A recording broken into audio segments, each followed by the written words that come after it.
حدیث میں آتا اللہ کے رسول صلی اللہ تعالی علیہ وسلم نے فرمایا کہ وہ خوش نصیب انسان جس نے قرآن سے اپنا تعلق قائم کیا، موت کے وقت بھی قرآن کو اپنے سامنے پائے گا، جو اس کا مددگار ہوگا یہ رحمت بنے گا۔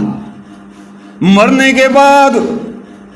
وہ فتنہ قبر کا جس سے رسول اللہ صلی اللہ علیہ وسلم نے بھی پناہ مانگی، اللہم انی اعوذ بک من فتنۃ القبر، اے اللہ میں نبی بھی پناہ مانگتا ہوں مجھے قبر کے فتنے سے، قبر کے عذاب سے بچانا۔ اتنا سنگین اب وقت نہیں میں بیان کروں کہ جو بد عمل ہوگا تو قبر کہے گی کہ آنے والے تیرا آنا وہ مبارک نہیں بلکہ تیرا آنا نحوست ہے میرے اندر، جب تک تو میری پشت پر پیٹھ پر چلتا تھا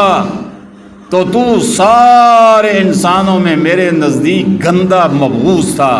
آج اچھا ہو گیا تو میرے اندر آ گیا نا، اب میں تم سے نمٹوں گی، دیکھ لے گا تیرے ساتھ کیسے سلوک کرتا ہوں۔ اور نبی علیہ الصلوۃ والسلام نے فرمایا پھر وہ قبر دائیں بائیں سے کلوز ہوگی، سمٹنا شروع ہو جائے گی، اور اس نامراد بد عمل شخص کو ایسے دبائے گی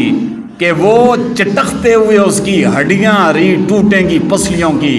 اور نبی نے صحابہ کو پھر آپ نے دونوں ہاتھ اٹھا کر انگلیاں ملا کر انگلیوں میں انگلیاں تشبیہ کر کے بتلایا کہ یوں انسان بد عمل کی پسلیاں ایک دوسرے میں گھس جائیں گی۔ لیکن قرآن والے خوش نصیب سعادت مند، جب عذاب آئے گا پاؤں کی طرف سے قرآن کھڑا ہو جائے گا، دیوار بن جائے گا، وہ آسمان کی طرف اللہ ہم نے تیرے حکم سے آئے، لیکن یہ فرمایا یہ میرا قرآن ہے کیا کروں، اب اس کے ساتھ اس کی دوستی تھی نا، یہ وفاداری اپنی پوری کرے گا، چلو دوسری طرف سے جاؤ، دوسری طرف سے عذاب آئے گا، ایک جلغار ہوگی نماز کھڑی ہو جائے گی، تیسری طرف سے آئے گا اس کے روزے کھڑے ہو جائیں گے، چوتھی طرف سے آئیں گے اس کے اور دیگر اعمال کھڑے ہو جائیں گے، یا اللہ یہ تو اب سوئی بھی نہیں گزر سکتی، ہم کس طرح اس تک پہنچیں؟ اللہ فرمائیں گے اپنے عذاب سے کہ تم بھی چلے جاؤ پھرو، اب میرا یہ بندہ ہی ایسا ہے کہ اس دنیا کے اندر اپنی یاری اور دوستی ان اعمال سے لگائی تھی، قرآن سے لگائی تھی، لیکن ہماری بد نصیبی تو یہ ہے کہ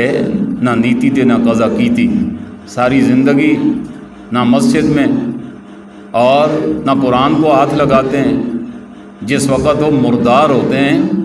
تو پھر کہتے ہیں اچھا مر رہا ہے اب تڑپ رہا ہے، اب چھکیاں لگ رہی ہیں،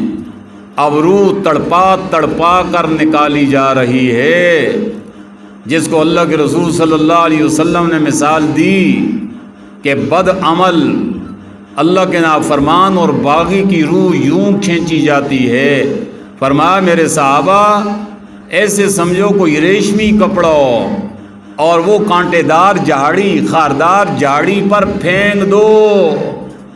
تو ظاہر ہے کہ وہ اچک جاتی ہے، پھنس جاتا ہے وہ کپڑا۔ فرمایا پھر اس کپڑے کو زبردستی کھینچو گے تو جس طرح وہ ریشمین کپڑا دھاگا تار ہو جاتا ہے، خدا کے نافرمان اور باغی اور قرآن کے خلاف زندگی گزارنے والے مردوں یا عورتیں ہمیں تو نظر نہیں آتا،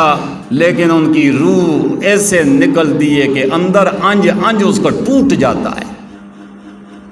رگو ریشے پامال ہو جاتے ہیں۔ تو فرمایا وَرَحْمَةٌ لِّلْمُؤْمِنِينَ، قرآن کی یہ چوتھی صفت ہے کہ یہ قرآن سرائے پر رحمت صرف دنیا میں نہیں، موت کے وقت بھی اس رحمت کا سلوک قبر کے اندر بھی دیکھ لو گے۔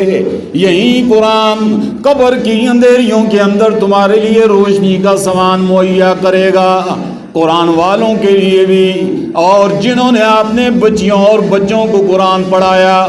اس عمل کے صدقے اللہ تعالیٰ کا یہ وفادار دوست قرآن کے حافظ کے ماں باپ کی بھی گائیڈ کرے گا، رہنمائی کرے گا۔ اور قبر کی وحشت کے اندر یہ تمہارا انیس ہوگا. قبر سے اٹھو گے انگلی سے پکڑ کر تمہیں سارے مراحل سے گزارے گا.